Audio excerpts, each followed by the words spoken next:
Bom, Simon Bianchini, ontem no Estádio do Vale, Inter 2, São José 0. O Inter com a vitória foi a 7 pontos, tem 3 partidas no grupo B do Campeonato Gaúcho. O Caxias é o segundo colocado com 3 pontos. Hoje o Caxias recebe o Brasil de Pelotas, no Centenário.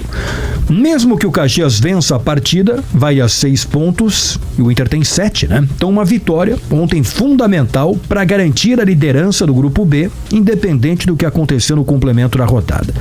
Como é que foi a repercussão da vitória de ontem no Inter?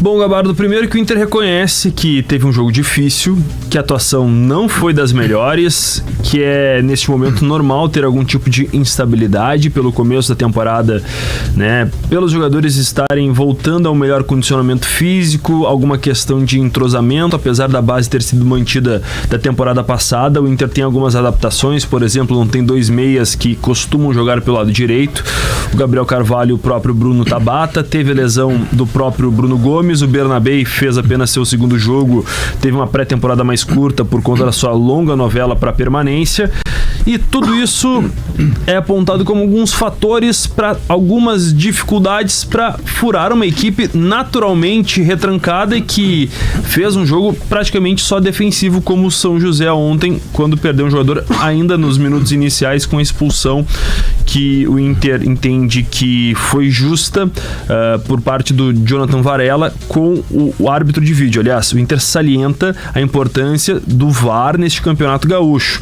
Nos 3 jogos, o Inter teve 2 pênaltis assinalados, né? 3 pênaltis confirmados pelo VAR e também uma expulsão que o Inter entende, e o Jory mesmo certificou isso, que era merecida por o atleta da equipe do São José. Então, por todos esses fatores, o Inter entende que é normal ter um começo de temporada que não vai encantar e que o Roger tenta repetir a base pela tabela do Campeonato Gaúcho. Mas, Gabardo, é importante ressaltar, o Inter vem de 7 pontos nos primeiros 9 disputados no Gauchão, tem uma situação cômoda em relação à classificação, afinal são 8 rodadas, e agora tem 2 jogos em casa, contra a Avenida domingo, 8h30 da noite, e depois na quarta-feira, às 7 horas, contra o Brasil de Pelotas, também no Beira-Rio. E daí sim, a partida que é esperada por todos, o clássico Grenal na Arena do Grêmio no sábado, dia 8. Então, o Inter vai evitar viagens, porque joga em casa, vai poder dar sequência e, eventualmente, preservar um ou outro jogador por conta de desgaste físico. Mas, por exemplo, no domingo, a tendência ainda é de um time quase completamente titular. Ô Simon, vamos atualizar a situação das negociações do Inter. O Wanderson realmente pode sair. Ontem teve entrevista até, né, de dirigente do Inter falando sobre esta possibilidade. E causou uma boa impressão a estreia do Carboneiro. O Roger já vinha elogiando ele, colocou ele em campo, foi bem. Bom, e se sair o Wanderson, acho que tem aí um jogador que pode ocupar essa vaga no time ou no banco, né? Como uma alternativa para o segundo tempo das partidas. Mas primeiro, o Wanderson pode sair mesmo? Pode sim. O Inter ontem abriu de forma pública essa situação. O André Mazuco, executivo, concedeu antes do jogo uma coletiva à beira do gramado do Estádio do Vale e disse que sim, tem uma conversa, né, ainda no estágio inicial com o Palmeiras e que o negócio precisa ser bom para as duas partes. O Inter tem que pagar ao Palmeiras pela contratação do Bruno Tabata, esse valor é parcelado também nos próximos anos, e o Palmeiras sabe dessa situação e ofereceu uma condição para o Inter para assumir essa dívida. Só que o Inter espera lucrar com essa transferência, tem ainda o valor a ser pago neste ano ao Krasnodar da Rússia, então é um negócio que pode andar. Gabardo, há 2 semanas eu conversei com o irmão do Wanderson, que descartou uma saída, mas ali tinha algumas situações, por exemplo, do Vasco, de equipes do exterior, né? Então o Wanderson naquele momento, melhor dizendo, não tinha interesse. O Palmeiras muda o cenário, porque é uma equipe que todo ano disputa títulos, e o próprio Inter tornou pública essa condição. Não se descarta, então, até pelo alto salário que o Wanderson recebe, e não é um jogador que hoje está 100% afirmado. Ele vem jogando pelas lesões do Gabriel Carvalho e do Bruno Tabata e está vendo, por exemplo, concorrentes que podem jogar pela esquerda e pela direita crescendo de rendimento a partir das suas contratações. E alguém pode dizer o seguinte: né, Simon? Pode pensar o seguinte, mas o Wanderson, se ele for pro Palmeiras, ele não vai ser titular. Mas ele não é titular no Inter também, né? Ele está sendo agora, no começo do ano, porque o Tabata tá fora. Porque quando o Tabata voltar, em tese, o Wanderson fica como alternativa, né? Então, enfim, acho que para ele talvez seja um negócio interessante pro Inter, se financeiramente, diante das condições que o Inter tá impondo pro negócio sair, pode ser um negócio interessante também, né? Por essa questão do alto salário. Enfim, vamos ver como é que vai acabar a história. Pois é. E é um jogador com um contrato curto, né, Gabardo? O Inter fez investimento de 4,5 milhões de euros no final de 22 para bancar a permanência do próprio Wanderson. E ele tem um contrato até dezembro deste ano. Ou seja, a partir de julho poderia assinar um pré-contrato com outra equipe e deixar o Beira-Rio de graça no começo do próximo ano. Mas claro que tudo isso vai ser considerado e caso realmente o Palmeiras melhore essa sinalização de oferta, o negócio pode evoluir. E os laterais, Simon? Primeiro, o Inter busca uma reposição para qualquer eventualidade com o Bernabé, que vai seguir sendo o dono da camisa 6, ou melhor, da lateral esquerda do Inter.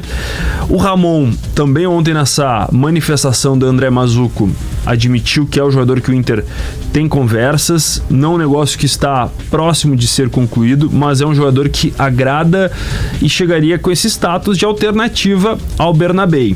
Brasileiro, não ocuparia uma vaga de estrangeiro, então é um negócio bem avaliado e o Inter tem algumas negociações nesse sentido. Mas há uma preocupação principalmente pelo lado direito. O Roger ontem até ressaltou que a posição de lateral, e o Roger conhece bem a função, apesar de ser do lado oposto que ele jogava, exige muito fisicamente de um jogador. O Brian Aguirre vem substituindo o Bruno Gomes, que volta somente no final do ano, praticamente vai perder essa temporada de 2025. O Brian Aguirre não deu ainda a resposta esperada. O Natan, que tinha sido colocado para uma eventual saída, foi resgatado. Ontem entrou no segundo tempo. Tem um jogo mais associativo, com características diferentes do próprio Brian Aguirre, mas mesmo assim, pelo que a gente conversa com os dirigentes do Inter, pelas informações que eles nos repassam, o Inter vai ao mercado trazer um novo lateral direito. E Gabardo, aí tem uma novidade, o Inter está fazendo algumas sondagens. Mudou completamente, porque não estava no planejamento financeiro do departamento de futebol e do clube trazer mais um lateral. Por isso tem que ser criativo, né? Mas chegar com um jogador que se afirme nesse lugar. O Inter tem feito algumas sondagens. Importante, é uma sondagem, não chegou a abrir negociação, marcar a viagem para a realização de exames médicos, mas foi saber da situação. E um nome que foi sondado é o Mariano, 38 anos, do Atlético Mineiro. Ex-Atlético Mineiro, ex-Fluminense, fez carreira, jogou no Sevilha, no futebol da Turquia, no Bordeaux da França. É um nome que foi sondado, livre no mercado, perdeu espaço no último ano no Atlético Mineiro pela idade, pela condição física, mas era uma liderança, um jogador que se cuida muito. O Inter fez uma sondagem ao Marcelo Robalinho, empresário e agente do Mariano, para saber as condições. O Mariano quer jogar mais um ano, está livre no mercado, não seria um alto custo, até pela situação atual, mas é um negócio que o Inter até o momento não avançou, foi apenas uma sondagem. E claro que debate muito pela questão física e também pela idade. É um jogador que no Atlético Mineiro, onde tinha um bom cartaz, ele não vinha jogando com muita frequência entre os titulares, mas é uma alternativa dentre algumas que o Inter tem estudado nesse mercado de transferências, porque precisa ser criativo, chegar com um jogador com status de titularidade. Por exemplo, na final da Libertadores, lá no Monumental de Núñez, o Milito colocou ele praticamente como um zagueiro pela direita. Tem características mais defensivas, até pelo estágio da carreira, mudou um pouquinho as suas condições. E daí, pensando no esquema do Roger, o Bernabé é praticamente um jogador que vai pra frente com muita frequência. Poderia ser um entrosamento diferente agora, nesse ano de 2025, caso o Inter confirme essa investida. Tem prós e contras, né? Primeiro, um jogador experiente, com uma carreira bem interessante, estava em ação aí pelo Atlético Mineiro, agora está livre no mercado, né? O que pode facilitar uma contratação. Faz 38 anos, né? Enfim. 39 em junho. 39 já em junho. Um cara que se cuida, mas, enfim, vamos ver como é que pode andar. O certo é que o Inter precisa e muito de um lateral direito. Tem dois, mas nenhum afirmado. Longe disso, são jogadores, o Aguirre e o Natan, que precisam encontrar o seu espaço, e ontem não foram bem de novo. Não acrescentaram muita coisa, não. Então o Inter tem um decréscimo importante nesta posição desde que perdeu o Bruno Gomes.